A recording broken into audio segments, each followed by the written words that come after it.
This is The Listening Tube. Hello, thank you for putting your ear to the Listening Tube. I'm your host, Bob Woodley. I welcome any government official to add me to their next group text. On this episode, we'll hear a 1906 viewpoint on women's sports, saving daylight, and a planetary alignment to put a little more air under your feet. Plus, a hat tip to a reporter. But first, Not the headlines. hey, did you hear about the two astronauts who were stranded in space? They went up there for what was supposed to be an 8-day mission and ended up stuck there for 9 months. If you didn't hear about it, it's because right now the legacy media doesn't want to talk about it. You would think that a story like this would not just be big news, but a great human interest story. A story about humanity and risks we take for knowledge and adventure. The American spirit overcoming obstacles to bring home our fellow humans. Sure, they weren't in any danger, but damn, all that time stuck on the International Space Station? But they finally got back to Earth and were greeted by dolphins after splashdown. What a great story. But legacy media has a problem with it because the guy who built the rocket ship and the space capsule that got them home is Elon Musk. And right now, left-wing media would rather not say anything complimentary about Elon Musk. I'll admit I'm a space cadet, so I might pay closer attention to stories about our space program than others, but the media missed an excellent opportunity to bring Americans together. They let it go by rather than promote the former left-wing darling who changed parties and now works for the federal government, rooting out fraud, waste, and abuse. But because those on the left don't like that it's happening, or how it's happening, Elon Musk is now an enemy of progressives. The same progressives who proudly bought Teslas. Now they're lobbing Molotov cocktails at them. Funny how a man changing political parties can change the political party itself. The Democrats were the champions of electric cars because of the less harmful effects to our environment. Now they pollute the air by catching them on fire. But the left wing of the political party that turned on Elon hasn't changed a bit. The left wing of American politics is violent. Always has been. From the Ku Klux Klan to Antifa, antisocial behavior and violence are promoted by Democratic leaders and mouthpieces who are looking for attention. Chuck Schumer threatened Supreme Court justices. Jasmine Crockett called for another to be hit on the head, as well as for Elon Musk to be taken down. Maxine Waters called for Republicans to be accosted in the streets and in restaurants. The killing of George Floyd, which in reality was a local incident, led to violence all around the country as progressives and agitators latched onto it as a reason to wreak havoc on Democrat-controlled cities, while the city leaders let them in the name of social justice. Those riots were neither social nor just. In the end, they accomplished nothing for society, leading only to further division. 5 years later, division is still winning, in part because the media will promote the violence, but not the humanity. And you can hang your hat on that. A recent story in USA Today has a headline that reads, "Civil rights leaders say DOGE cuts show a bias," with a subhead adding, "Black workers hold higher percentage of federal jobs." The same story on usatoday.com has this headline, "Federal jobs were seen as a gateway to the middle class for Black America. Then came DOGE." So this week, the cuts are disproportionately affecting Black people, while last week the cuts were disproportionately affecting military veterans. Let's take a look at both of those claims. For the sake of comparing apples to apples, we'll compare each category to the general population. A story on PBS.org says that 6.1% of the general population are veterans. Veterans have an advantage when seeking federal jobs because of their service in the military. That advantage helped project the number of veterans in federal government jobs to a whopping 30%.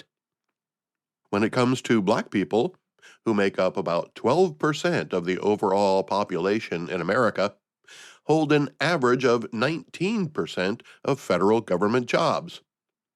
But the USA Today story goes deeper. It says that certain departments have even higher proportions of non-white employees.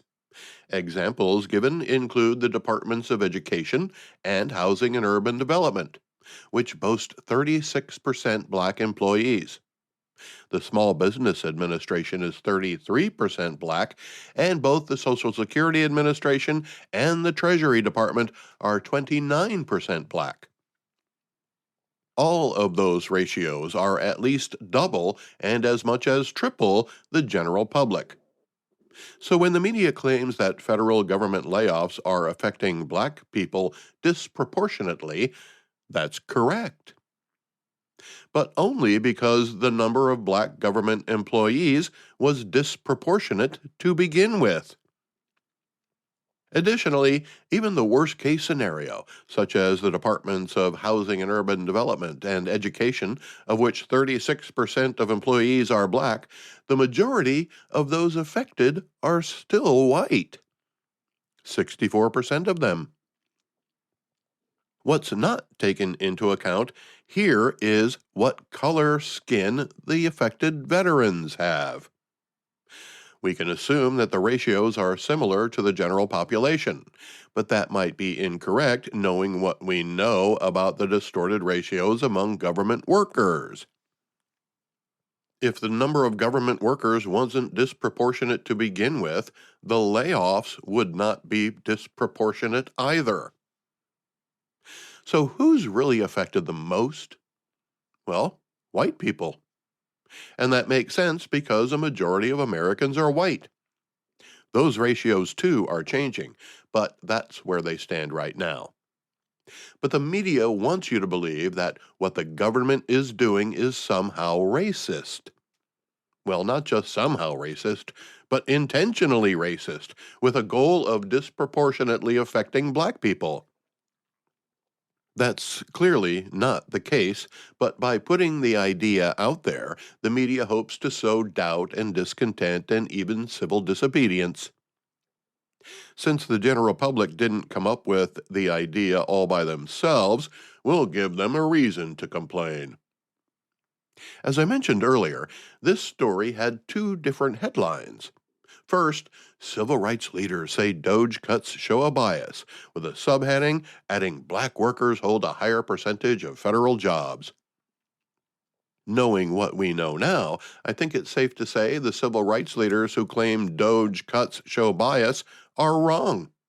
And while black workers may hold a higher percentage of federal jobs compared to the private sector, they don't hold a higher percentage than white people. But that's what the headline was meant to make you believe. The other headline was a bit more vague. Federal jobs were seen as a gateway to the middle class for black America. Then came DOGE. It still blames the Department of Government Efficiency for depriving black people of opportunity, as if only black people were affected. We know that the majority of those affected were white. What the story doesn't mention is that federal jobs were seen as a gateway to the middle class for white people too. The headline makes it seem like only black people were lifted out of poverty by the opportunity to serve in the public sector. I'm a white guy. I have relatives who do or have worked for the government at various levels. It makes me wonder what goes on inside the editor's office when they're trying to come up with ideas for a story. Did somebody say, we need to find a way to make Doge cuts racist. Then somebody else says, we have the numbers, but we'll have to find a way to exaggerate their meaning to make it look racist. Then the editor says, do it. I kind of feel sorry for the writers of the article because they were able to dig up some good stats, but then had to write the story in such a way as to promote the agenda of the left by making it a story about race. Unless they take pleasure in that, then I don't feel sorry for them at all. This isn't a black or white issue. We know the numbers, but even in the private sector, black people make up 13% of the non-government workforce, but again, are only 12% of the population. So that means that black people not only have a higher proportion of government jobs, they also have a disproportionate amount of private sector jobs. Are there any conclusions to which we might arrive based on those statistics? If the story was written well, it could make you believe that black people have more opportunities than white people. Do you think that's true? A well-written story might convince you that the private sector is bigoted compared to the public sector. But that would only be from a black point of view. To a white person, it may look like the government is more bigoted than the private sector. As for the private sector, because 13% of it is black, 1% more than the general population, one could conclude that that makes white people 1% lazier than black people, or black people 1% more ambitious than white people. Depends on how you look at it. When it comes to college admissions, the Supreme Court said we're not supposed to look at it at all. The Trump administration is also taking skin color out of the equation when it comes to any federal law or regulation. But the First Amendment gives the media the right to talk about it as much as they want, and they will as long as there are people who rely on the comparisons. And comparisons is all they are. Statistics and numbers dug up and swirled around to meet the need of the message. We're taught to believe that math is absolute. 2 + 2 = 4. Putting numbers in front of somebody is a good way to give your argument credibility. But for every positive number, there's a negative number. I know it's hard to fathom, but even infinity goes in both directions. When you combine the variables of mathematics with the variables of the English language, you can make anything seem possible. And if that wasn't enough... Just a couple quick ones before I move on. I found some recent screenshots on my phone that I forgot to mention last week. One is a story from March 17th on ABC News. It says, on Saturday, President Trump invoked the Alien Enemies Act for the first time since World War II, granting himself sweeping powers under a centuries-old law to deport people associated with a Venezuelan gang. First of all, the president did not grant himself sweeping powers, as the story says. Those powers already existed. And as the story makes clear, those powers have been in existence for more than 200 years. And by the way, just because a law is old doesn't mean it's obsolete. The entire Constitution of the United States of America is old too, but we still go by it. ABC News clearly lied when they said the president granted himself sweeping powers. A CNN story from March 20th asks the question, so what is stagflation anyway, and why is it so scary? It says it's a 3-minute read, but I'm not wasting 3 minutes of my time on CNN's definition of stagflation. What were they writing during the Biden administration when inflation, not stagflation, was at 9%? Weren't they telling us that there was no inflation, or that it was transitory? Now they want you to be afraid of stagflation, and if you don't already know what it is, CNN will tell you. But the headline wants you to believe it's scary, even before you read the first paragraph. That's not information, that's manipulation. Let's go back through the listening tube for this week in history. This week in 1789 in New York City, the United States House of Representatives holds its first quorum and elects Frederick Muhlenberg of Pennsylvania as its first House Speaker.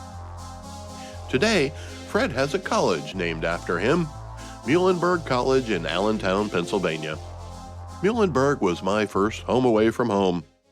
Upon turning 18, I bolted from my little hometown to the big city of Allentown and rented a room in a frat house for the summer.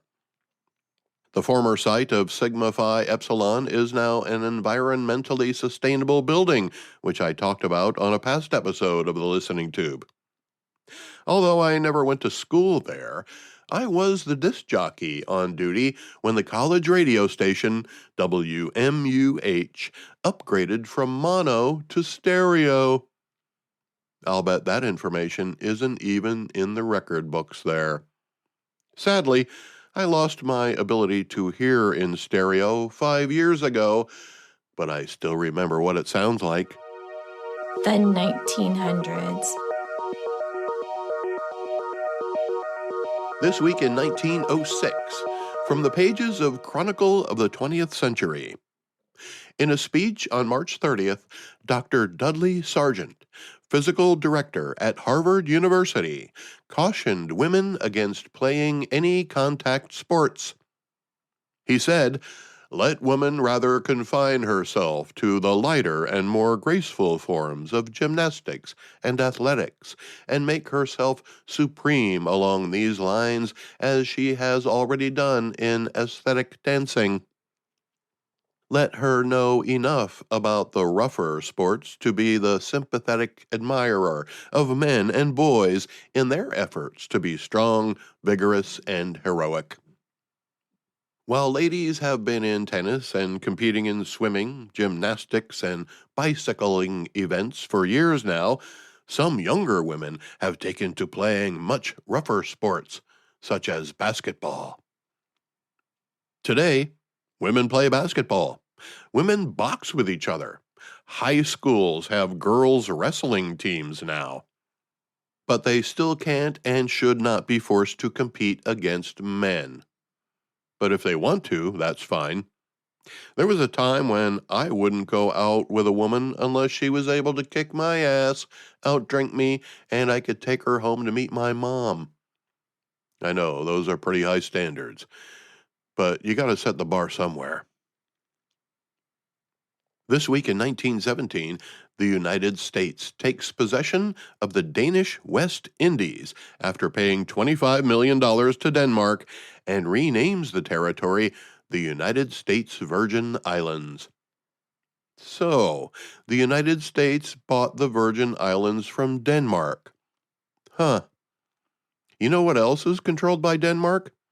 Greenland. So let me get this straight.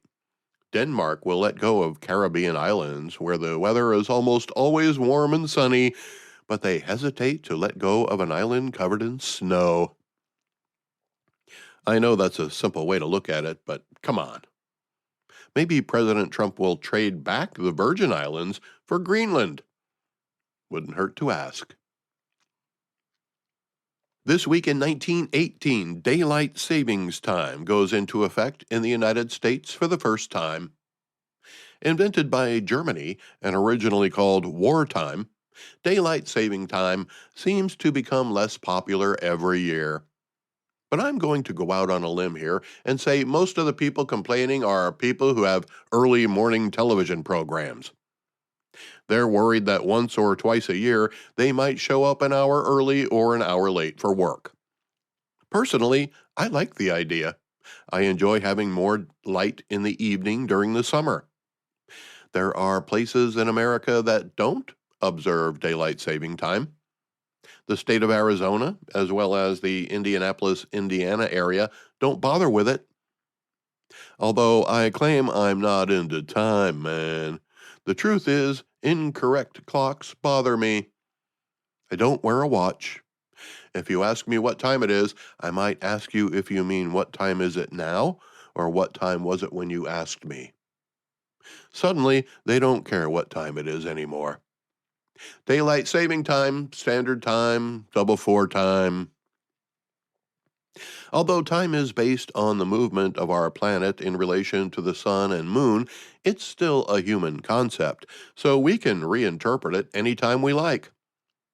There's no guarantee a bunch of guys sitting around a conference table in Greenwich, England, have the final say in how time is kept. Time is as fleeting as it is constant. So perhaps Tommy Chung was correct when he declared, "Nah, I'm not into time, man." This week in 1933, the Civilian Conservation Corps is established with the mission of relieving rampant unemployment. There are to this day places near where I live that were built by the Civilian Conservation Corps. Some of the places have monuments to the men who did the work. Places like the Pennsylvania Grand Canyon were made accessible to the general public because of the work done by the Corps. So who were these men? According to paconservativeheritage.org, they were unmarried men from relief families who were between the ages of 18 and 25. They planted nearly 3 billion trees and built more than 800 parks around the country. They built the roads to get there. They upgraded state parks and made whatever improvements they could to land owned by local, state, and federal government. They improved fire prevention methods, and people still today, more than 90 years later, enjoy the fruits of their labor. The Civilian Conservation Corps was created by President Franklin Roosevelt, the Democrat who was tasked with getting the country through the Great Depression. Today, the Civilian Conservation Corps would be challenged in court. It would be illegal to create a program solely for men. That's sexist. Nor could you require that they be unmarried. What, you're telling me that I have to give my heart and soul to somebody else in order to qualify for a government program? That's outrageous. And to limit only men between the ages of 18 and 25 as eligible? What are you, trying to start an army? First you give them picks and shovels, and then what? You gonna give them guns? An idea like the Civilian Conservation Corps would never even get off the ground today, let alone get through a government committee. The sterilization of our federal government and the lawfare that is now so invasive of the democratic process has made it impossible for a program like this to ever happen again. Just imagine if President Trump wanted to prevent wildfires in the western United States. We know that maintaining the underbrush is a great preventative measure. But to do so requires physical stamina and isolated work areas and communal living. The best way to get the job done is to hire single men who don't mind living in tents and bathing in the nearby creek.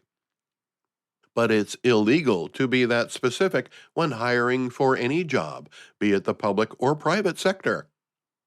That's where we get the phrase, blah, blah, blah is an equal opportunity employer.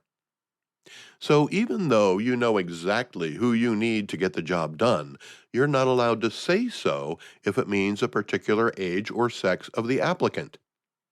That means that one of the great social programs brought to us by the greatest, longest-serving Democratic president in the history of the United States of America, a program that literally dug the country out of the Great Depression, would not be allowed today.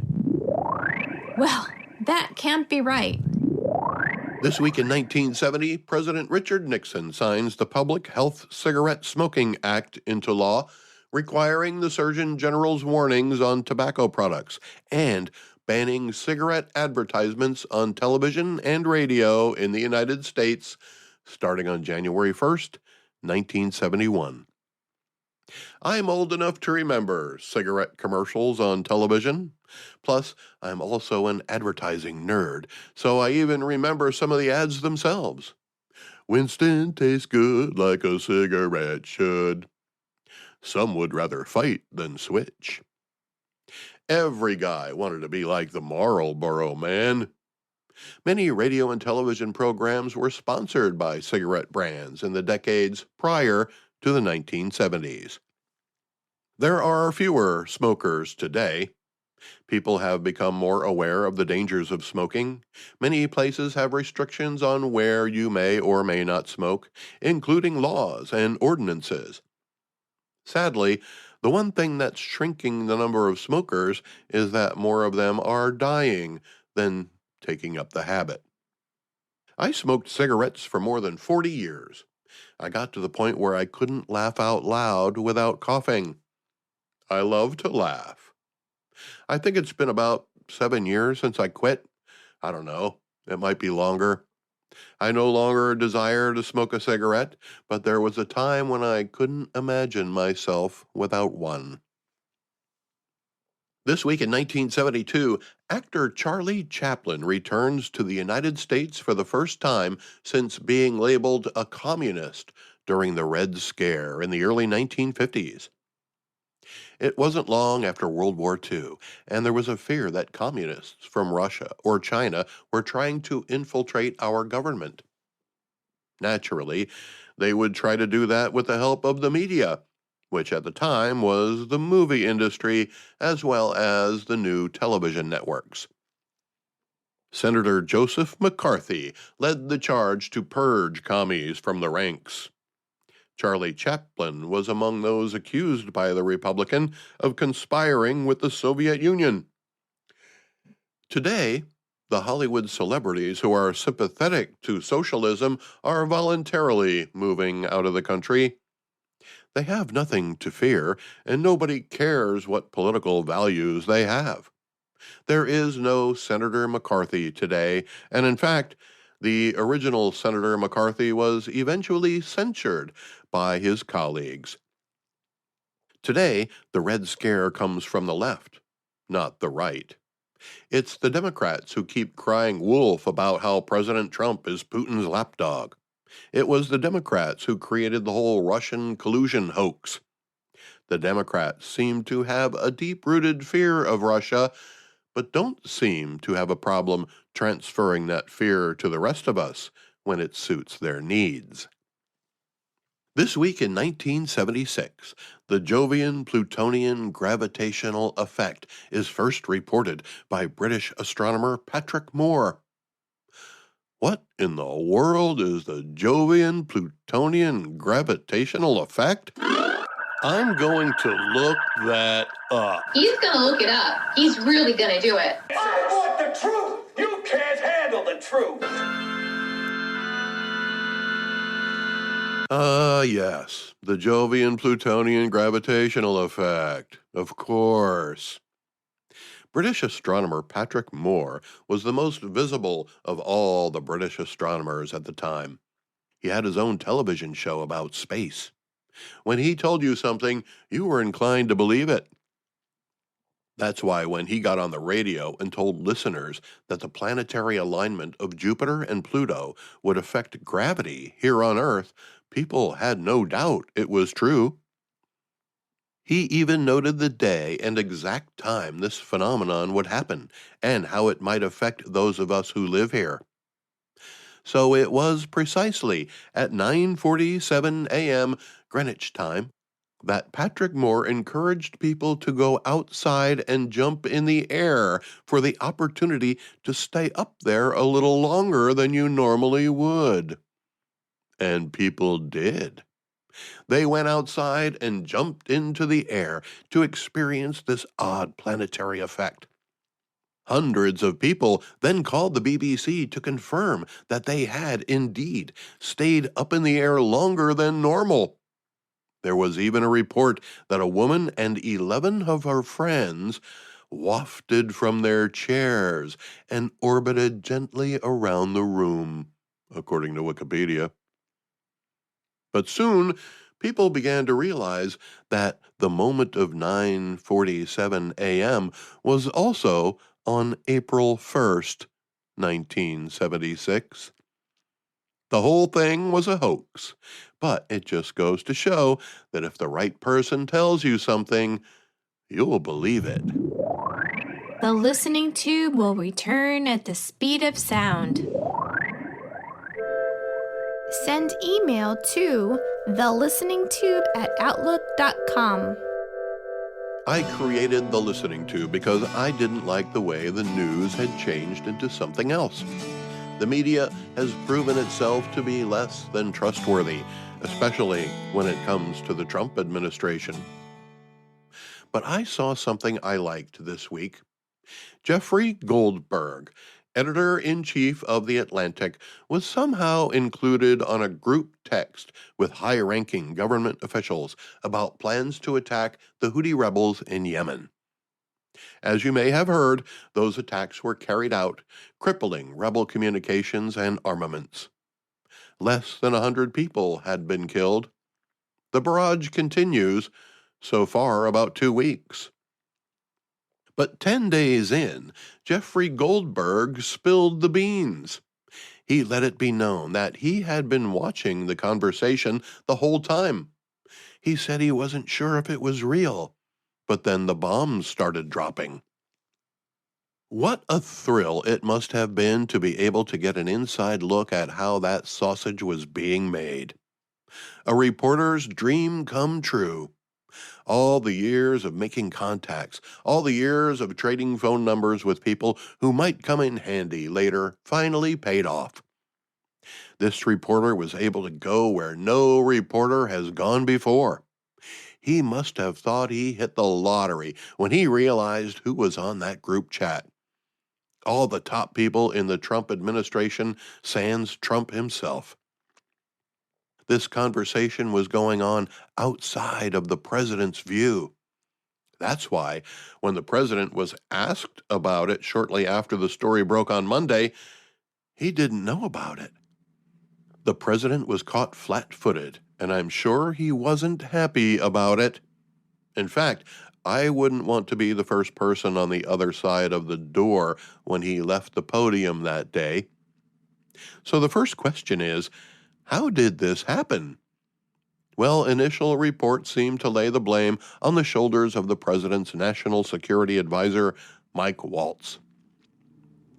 According to a story on CNN, Waltz created the group, which included the vice president, defense secretary, and the secretary of state, among others, and unfortunately, Jeffrey Goldberg. Which leads me to wonder why Mike Waltz would have Jeffrey Goldberg on his contact list. Mike Waltz is the national security advisor, and Jeff Goldberg is an anti-Trump journalist. Did they meet up at a recent Chamber of Commerce mixer? I could understand why Pete Hegseth might have Jeff Goldberg in his contacts, because Secretary Hegseth was also a journalist of sorts. But initial reports all seem to lead to Waltz being the errant party, and he admitted as much. As for Hegseth and the rest of the people included in the group text, they should have double-checked to make sure only authorized people were included before participating in any conversations. Using a publicly available app to talk about war plans was also a huge mistake. Secure as it is, cabinet-level officials have other secure means of communication at their disposal, which should be used at all times. I'm no expert on how our national security apparatus works, but there seems to be a special issue with something Secretary Hegseth added to the conversation. Not just that he added it, but how it must have been done. It seems that there are protocols and protections in place to prevent top-secret documents from being transmitted on outside channels. Yet somehow, Pete was able to do so, or so it's being alleged. Someone CNN calls a former senior defense official says you can't forward a classified email to an unclassified system. You would either have to print it out or type it up. So he had to have done it, or somebody would have had to have done it for him. If that's the case, then that's a punishable offense. Hegseth denies any secret documents were sent. Jeff Goldberg took screenshots of many of the posts, and he's showed them in 2 different document dumps. Naturally, Democrats are screaming to high heaven about this breach of security, and rightly so. It may seem a bit hypocritical after leaving the border open for 4 years and allowing a Chinese spy balloon to fly over the country, but they do have a point. Republicans, too, are sounding the alarm over this major faux pas. We'll see how it all works out, but that's not why I'm telling you any of this. I just want to point out that Jeffrey Goldberg kept his mouth shut for 10 days of bombing. He clearly knew enough about the plans. He'd seen the conversations leading up to the attack. He witnessed the pros and cons of the operation, the political ramifications, and potential fallout. They discussed whether the attack is supportive of President Trump's agenda and what kind of signal it would send to other entities in the Middle East and Europe. This clearly wasn't an exercise that was taken lightly, and it must have been fascinating for Jeff to watch it all unfold, and then turn on the television to watch it all come true in real time. Imagine all the bar bets he could have won with that kind of inside information. But he didn't take advantage of it. He didn't brag about it. He didn't blab it all over social media. He watched it happen. There will be some who condemn him for his inactivity, calling it compliance. They'll claim his silence was approval, that he should have done something to stop the attacks. But that's not what journalists are supposed to do. Had Jeffrey spilled the beans too early, he would have relinquished his title as a journalist for one of activist. Many so-called journalists have become activists. A few like Don Lemon, Joy Reid, and Jim Acosta have lost their jobs because of it. And Goldberg is known as an anti-Trump writer for a liberal publication that President Trump has publicly ridiculed. But Goldberg played this well. Every day he waited, he got more of the story, and a very righteous reason to put on display not only the inner workings of our federal government and their decision-making process, but also shed light on a major security breach. Jeff's only moral dilemma was how long to wait. As noted earlier, if he exposed it too soon, he would have interfered with the mission. But if waited too long, he may have been accused of some type of crime against the government for concealing his awareness of the mistake, or perhaps spying or espionage, depending on what, if anything, he did with the information. Considering the embarrassment of those involved, it seems likely that Jeff timed it just right. There are hundreds of left-wing people in the field of journalism today who would have not done the right thing, and they would have got support from their colleagues for being an activist instead of a journalist. They would be called brave and praised for standing up to the Trump administration. Jeff Goldberg is currently enjoying a little bit of time in the limelight, but he's not the type to make the story about himself. But in this case, the story pulled him into it. I have to give credit to Jeff for doing what a journalist is supposed to do. Sincerely, The Listening Tube. The Listening Tube is written and produced by yours truly. Copyright 2025. Support the show. Hey, if he says something smart, you can support the show from the homepage. Or send a text. You can text The Listening Tube from the homepage if he says something stupid. Thank you for putting your ear to the listening tube. I'm your host, Bob Woodley, for Thou ad Infinitum.